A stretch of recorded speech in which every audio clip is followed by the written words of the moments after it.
I started watching this video series, but that this guy does. It's called Dates and Dead Guys. And as he said, he's stuck on this Comanche Apache section of history. He does a really good job, by the way, telling the story. And when he, gets to various points, he honestly says, and we'll never know. Like, we'll never know the truth about these things. But here's what a variety of books are saying. And when you piece it all together, this is what the story actually looks like. And he does a really, really good job. And he has a way of telling the story that's, it's like it makes you almost like step into that time zone. But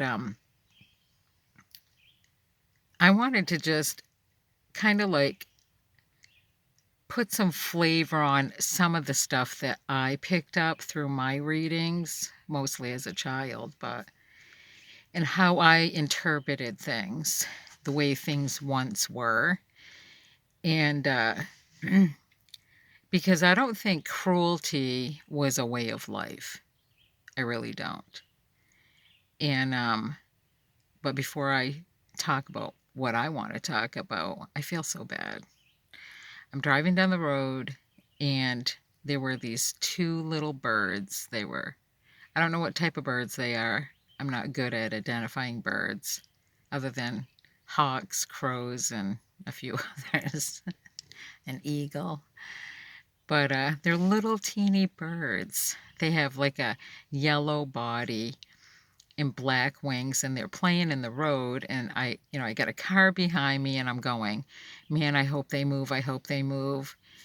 And so I'm like, did they get out of my way? And anyways, I go get my gas and I come to my spot to sit to just chill out for a while. And I check my oil, pop the hood to check my oil, and what rolls out? Mm, One of these little teeny birds. So one of them actually gets stuck underneath my hood. So it like probably went to fly away and it didn't make it. But I put it in a very nice, peaceful place. And stuff like that makes me sad. Because they have their own little worlds. All the animals out there, they have their own little worlds, their daily activities and stuff like that. But can you imagine, and this is how I view life on this planet as it once was, mainly with I hate to say these names, but I'll say them. Mainly with the Indians, the American natives, the American Indians, the Native Americans. I hate to say that stuff. It bothers me for some reason. I'd rather say, you know, the original people of this land. That, that fits better with how I view things. But can you imagine a world, and this is how I envision their world before we came here and destroyed fucking everything. Not we as in me, just the people that can't see life the way I see life, okay? I view their existence, whether it was or it was not, this is how I view their existence prior to any colonial interaction, okay? I view their life as a great place of learning and peace amongst their people with varying colors, mostly from their learnings, okay? I view them as people that would look at the smallest of things, such as ants, and see how that they go about their day, not meddling in the business of the squirrels or the birds or the snakes or the wolves, they're just focused on ant type things during the day because that's their world. And then if you look at the squirrels and the chipmunks, they're running about. Their whole day consists of collecting things for their families and carrying those things home and not really intruding on the lives of other animals. And even the geese that I see everywhere, I find that they're more, I hate to say this, more intelligent than humans. Because they will stand on the side of the road and wait until they look both ways. And then they encourage, it's okay, it's okay. They let their little ducklings, geeslings cross the road, and there's always the adult ones up front, and there's a couple adult ones to the rear, making sure that they safely pass.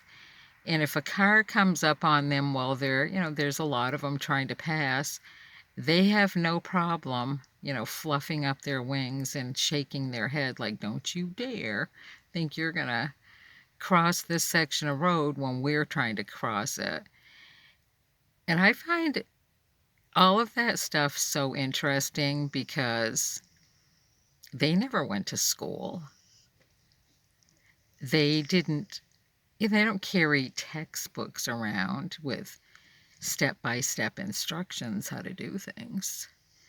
They just intuitively know how to do these things to fend for themselves. And I find that to be very, very interesting. So when I go back to my my view on how the original people were prior to any colonialism that came about, I view them much like the animals in the fact that they kept to themselves. There were peace amongst each other. The expansion of learnings was acceptable. It wasn't like people didn't intrude on other families. It was basically large groups of family and separated by learnings and beliefs on certain things. But if people wanted to go learn, it's almost like they would have to have permission from first their fathers, and then they would have to have permission from their people to go and pick up learnings from others not too far from their own homes. And I think, like my view on the whole thing is once the people started coming in here and just slaughtering them through genocide, if the history of who they were included the visits to one another, much like brothers and sisters that go and visit, and you go into their house and you realize, there's a better way of doing something that you're doing, and then you pick up those learnings from that visit, much like that. But once large quantities and large groups of people were slaughtered because they wanted their land, how could it not bother the other people that were still standing, knowing that they could never go to the places that their own people, the elders, and people that stood before them went? They went to these places of great learning because the people that held the learnings are no longer there. It had to have disturbed them, much like it disturbs me about the things that have happened to me in my life.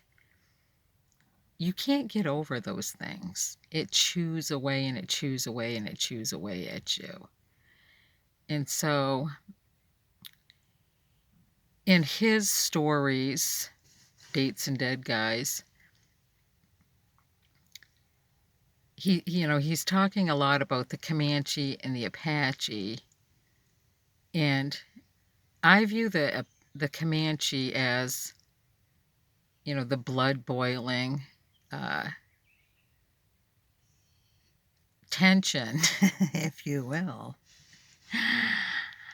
um, with much strength intact for, easily tipped to the boiling point based on what had occurred. After it eats away at you and eats away at you, at some point, anger sets in. And so when he's talking about, and I encourage you to go and look at his channel.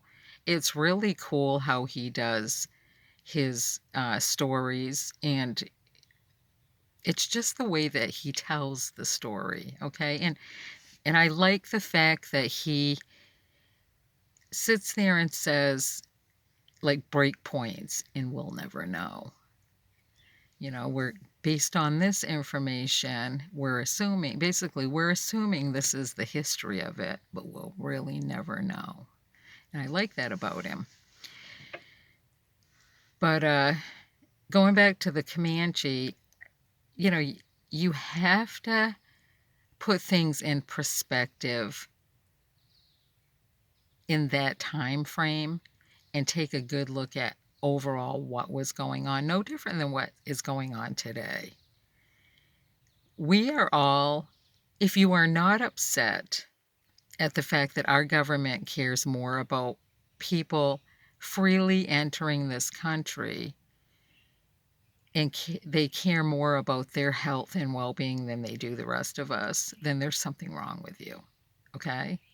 If you think that's okay, knowing for sure, fact of the matter, that we could never just simply parachute in and drop in, hey, in any other country.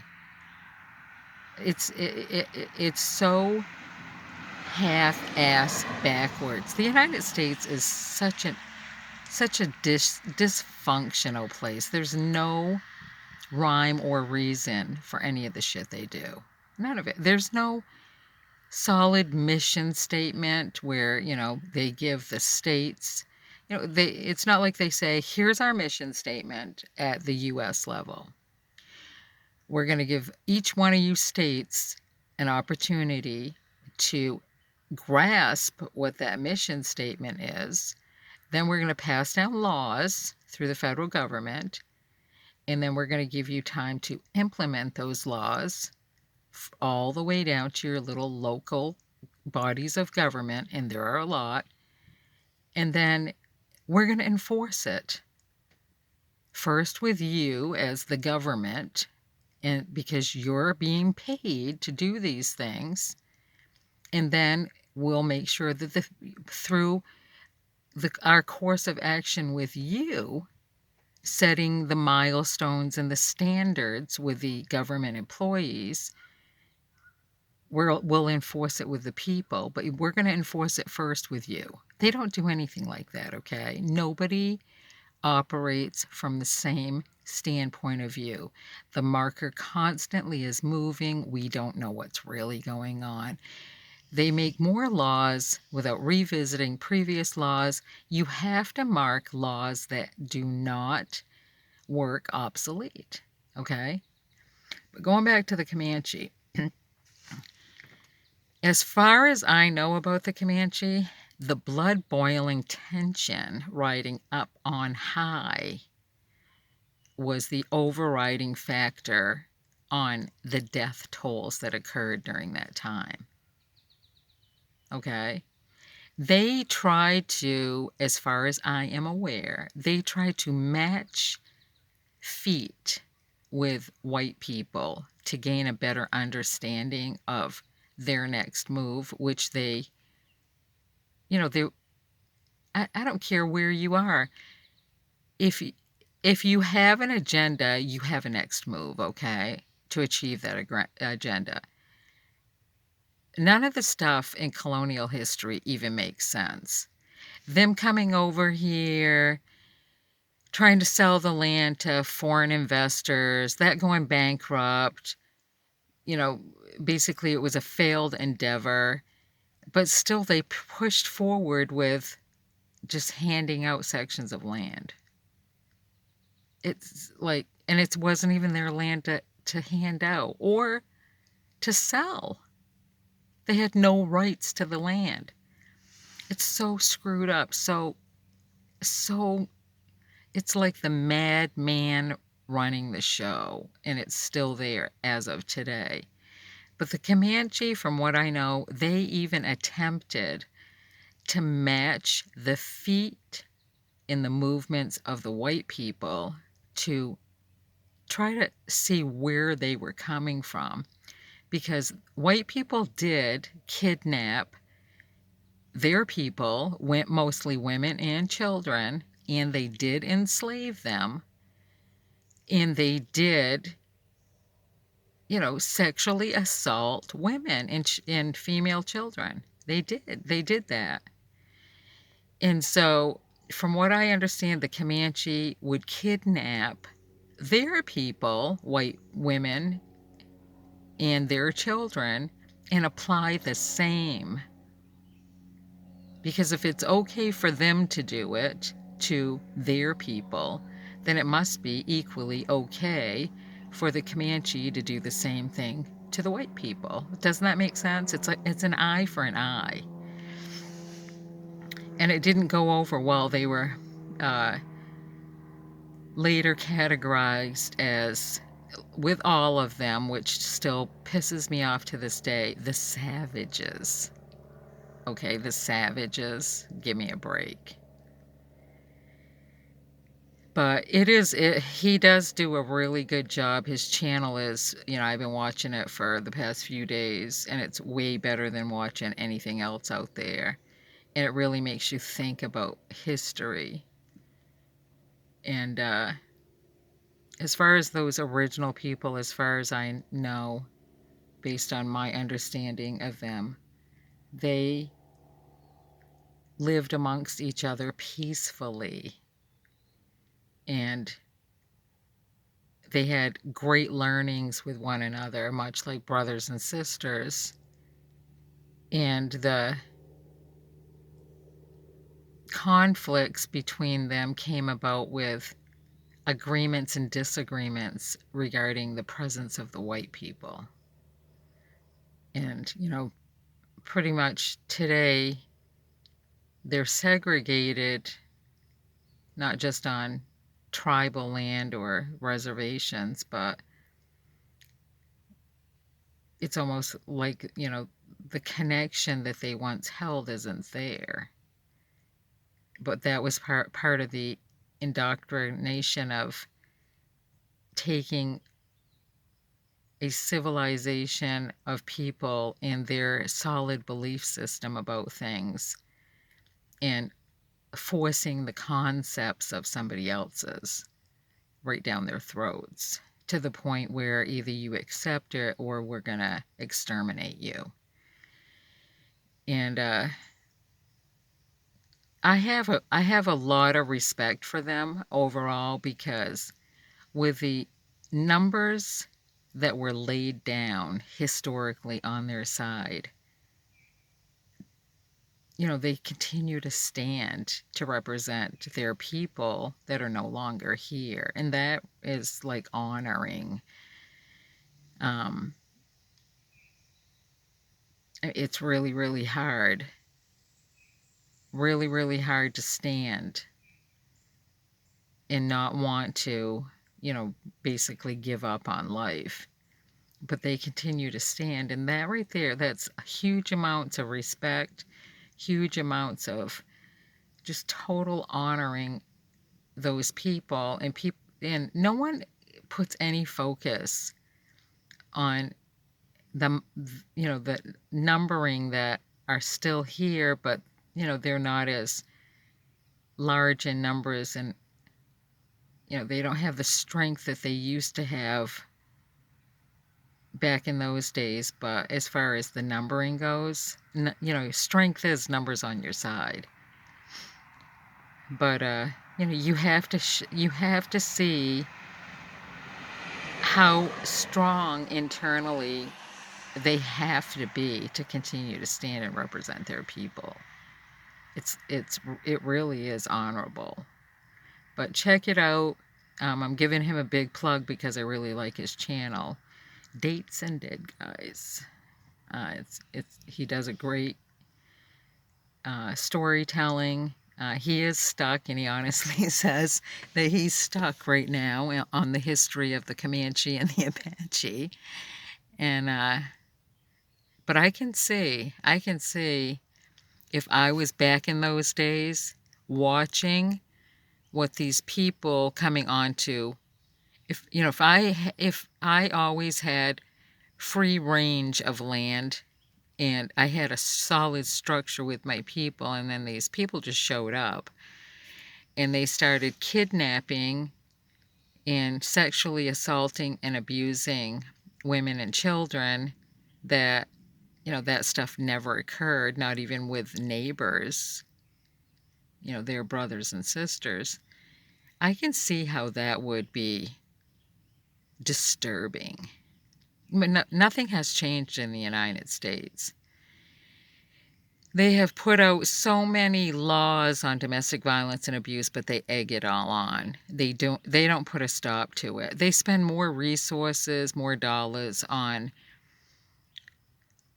holding, cold cases for 30, 40 years, unsolved cases, and they'll spend all this money on keeping those cases alive that they would not spend on ensuring those things are not happening.